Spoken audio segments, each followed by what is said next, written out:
Saya nak mulakan dengan satu soalan mudah. Siapakah yatim terunggul?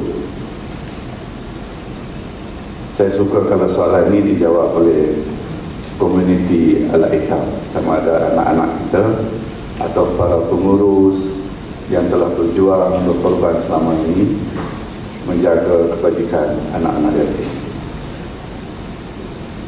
Pada Sayyidul Ayyam hari ini, hari Jumaat, hari terbaik, orang tua sebut penghulu bagi sekalian hari ini.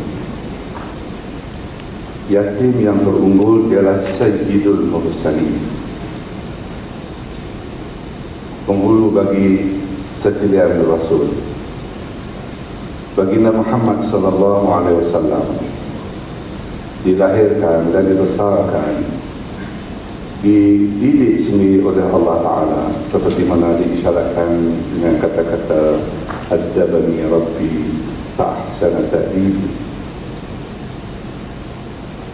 Membesar sebagai seorang anak yatim, sehingga saya terfikir, tuan-tuan dan puan-puan, kita seperti tidak cukup bukti,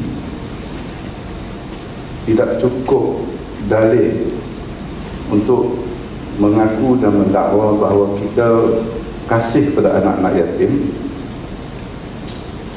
atau kasih pada baginda Muhammad sallallahu alaihi wasallam sekiranya kita gagal membuktikan kita benar-benar cakna dengan nasib anak-anak yatim.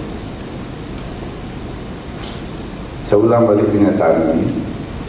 Saya merasakan saya tidak cukup bukti untuk membuktikan saya benar-benar kasih kepada Nabi Muhammad SAW kalau saya tidak cukup memberi perhatian atau terlibat atau paling tidak menyokong apa saja inisiatif yang membawa manfaat kepada anak yatim. Kerana Nabi Muhammad SAW sendiri bermula sebagai yatim.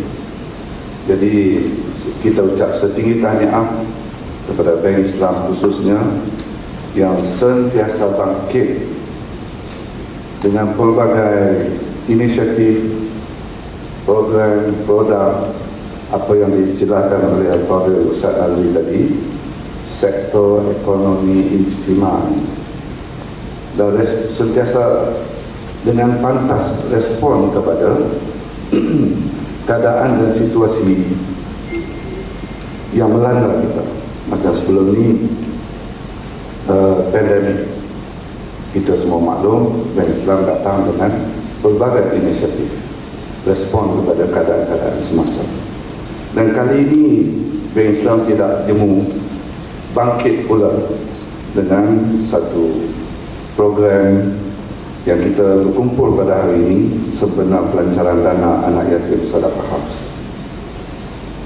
Dan kita semua faham, memahami bahawa kafalatul yatim atau kafalatul aitam, al-aitam ini kata jamak kepada yatim, plural kepada yatim.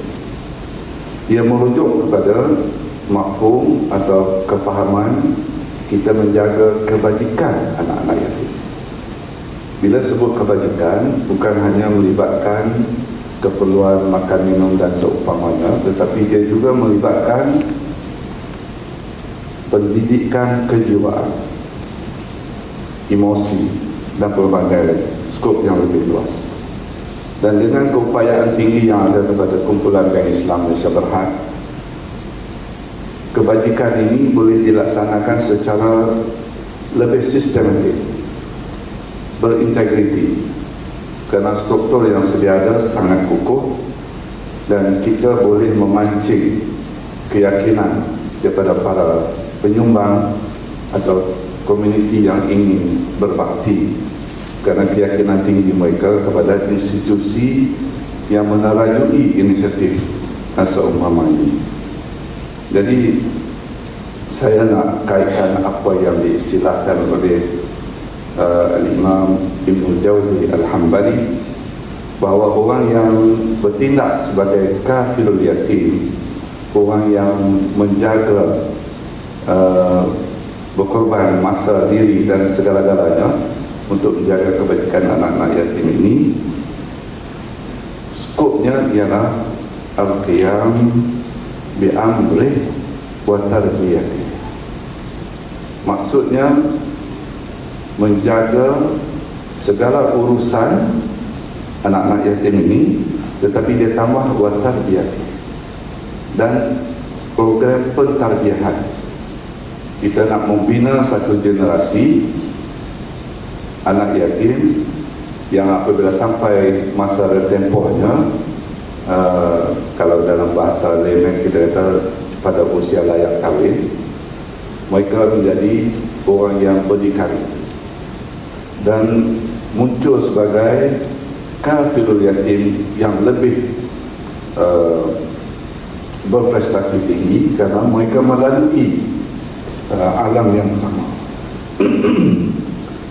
Dan inilah juga istilah atau takrifan yang diberikan oleh Al-Imam An-Nawawi. Tadi kita sebut Al-Hambali, Al-Syafi'i, hampir sama je. Al-Qa'im bi-umur, mana orang yang berada di situ untuk melihat semua urusan anak yatim.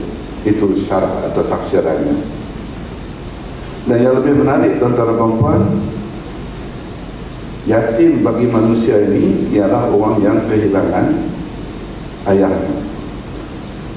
Al-yatim minan nas alladhi qad mata abuh. Yatim dari kalangan manusia ialah orang yang kematian ayahnya. Wa minal bahaim, bagi makhluk lain, binatang, khususnya binatang ternakan, ada yatim juga. Alladhi qad matat yang kalau binatang yang telah kematian ibunya. Maknanya sampai begitu sekali. Tapi kita fokus kepada minan nas, di kalangan manusia. Tetapi tentu ada pihak-pihak yang juga memberi perhatian kepada al-yatim minal bahaim. Kita tengok sejarah Osmaniyah. Tuan-tuan dan puan-puan pergi urusan kerja atau holiday di Turki, macam mana kucing dan anjing disantuni. Buka puasa bersama kita di square kan, antara Masjid Sultan Ahmad dengan Hagia Sophia. Duduk bersama, sama-sama makan iftar, dan disediakan oleh local authority, tak garang tak ganas pun, sama-sama yang duduk. Sampai begitu sekali. Belum lagi cerita khalifah yang menghantar makanan di kawasan pergunungan kerana bimbang binatang sana mati kelaparan. Sampai begitu sekali besarnya jiwa orang yang hebat ini. Itu bukan al-bahaim biasa, semua binatang-binatang liar. Sampai begitu sekali. Tentulah di tahap saya, tahap kebanyakan kita awam nas ini, kalau kita sampai ke manusia pun kita tak boleh jaga, mana kecil sangatlah jiwa kita berbanding dengan orang yang hebat yang dapat menjaga yatim minal bahaim. Jadi kalaulah, maaf ini terkasar sikit Ustaz Nazri, kalaulah tidak cakna kepada minan nas, manusia, saya takut kita termasuk dalam kategori al-bahaim. Minta maaf, takut terkasar sikit, takut kita berpindah jiwa kita tu, jiwa. Tetapi betapa mulianya orang yang cakna dan datang dengan pelbagai idea, terlibat dengan pelbagai organisasi rasmi atau tidak rasmi, khususnya kerja-kerja kebajikan melalui platform NGO, memberi perhatian kepada anak-anak yatim. Kerana kita semua faham maksud apabila dalam satu isyarat dalam hadis Qudsi bahawa kita tidak sanggup dan tidak rela membiarkan anak-anak yatim ini menangis. Al-yatim idza baka ihtazza lahu al-'arsh. Anak yatim bila mereka menangis bergegar 'arsh.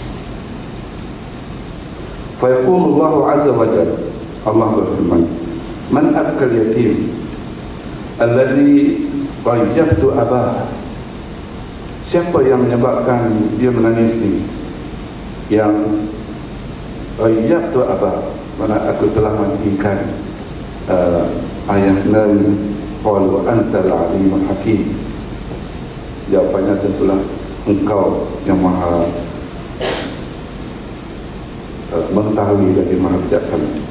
Qala, ini firman Allah, ya malaikati man sakkatahu birida a'taituhu minal jannah hatta Allah. Saya baca terjemahannya, apabila anak yatim menangis bergegar arasy Allah. Lalu firman Allah, siapakah yang membuat anak yatim yang tidak mempunyai bapa menangis?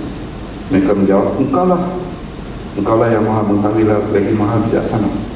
Firman Allah, wahai malaikatku, sesiapa yang menjaganya dengan redanya, aku akan berikan kepadanya dari surga hingga dia redha kepadanya.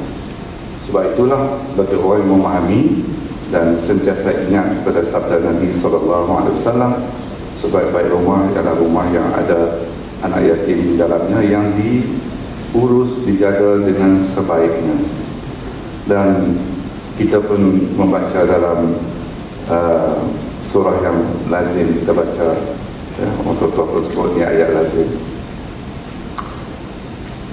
Ara'aita alladhi yukadzibu bid-din fadzalika alladhi yad'u al-yatim.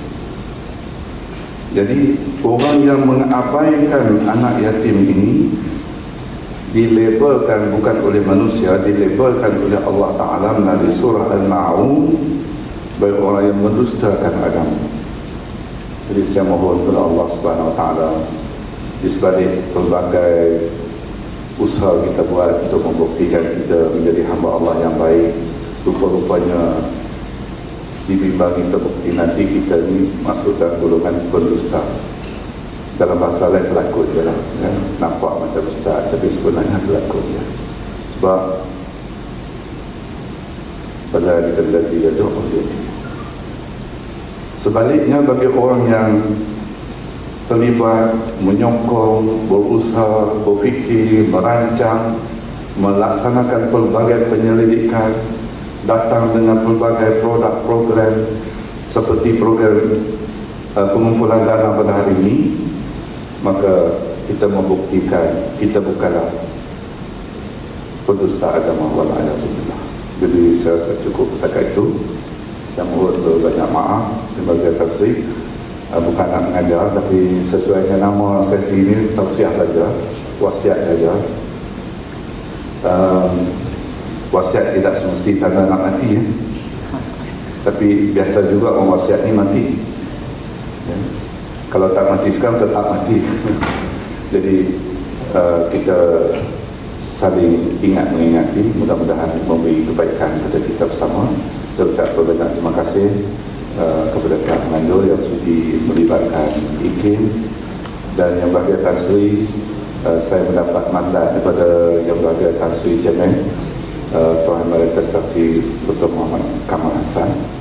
IKIM sangat bersedia untuk bersama dengan Bank Islam untuk turut memberi saham agar kita menggalakkan komuniti kita berbakti melalui program Sadaqah Haus ini, untuk kita sama-sama cakna dengan anak-anak yatim. Dan barakallahu fiikum, semoga apa yang kita laksanakan akan membawa banyak keberkatan, dan jangan rasa mustahil melalui program seumpama ini. Tan Sri, saya percaya dan yakin ini bukan khurafat. Saya percaya dan yakin Bank Islam Malaysia Berhad akan semakin maju, semakin melonjak tinggi dan menjadi peneraju ulung dalam program-program sektor ekonomi ijtimai di masa hadapan. Amin ya Rabb.